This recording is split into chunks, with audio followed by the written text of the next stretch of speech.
Great रेश morning. नमस्कार, माझं नाव सूर्य देशमुख. ओळख गर्दीच्या अभियान या अंतर्गत मी आज आलो आहे करंदी गावामध्ये आणि माझ्यासोबत आहेत तात्यासाहेब ढोकले. तर तात्यासाहेबांना आंबोली त्याच्यावर काय त्रास होता आणि दिवस घेतला त्याला काय फरक पडला आपण त्यांच्याकडून ऐकूया.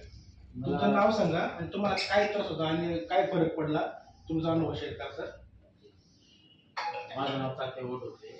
मी हा अमृत ज्यूस साधारणतः एक 8 महिन्यापासून घेत आहे आणि मला पचनाचा त्रास होता. माझं किडनी ट्रान्सप्लांट झालेला आहे 2017 मध्ये आणि हा अमृत ज्यूस कंटिन्यू सातत्याने घेतल्यामुळे माझ्या पोटाच्या तक्रारी पूर्णपणे बऱ्या झालेल्या आहेत आणि पचनाचा प्रॉब्लेम पूर्णपणे सॉल्व्ह झालेला आहे आणि आता मला खाण्यापिण्याच्या कुठल्याही तक्रारी राहिलेल्या नाही.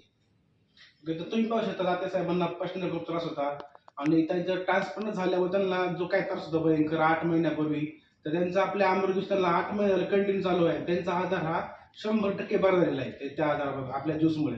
तर त्यातून तुम्ही लोकांना काय सांगाल याबद्दल? लोकांनी घेतलं पाहिजे का सांगतो नाही? की ज्यांना म्हणजे असा पचनाच्या रिलेटेड ज्यांना प्रॉब्लेम आहे तर त्यांनी हा ज्यूस कंपल्सरी घ्यावा अशी मी सगळ्यांना सांगू इच्छितो. Okay, thank you so much.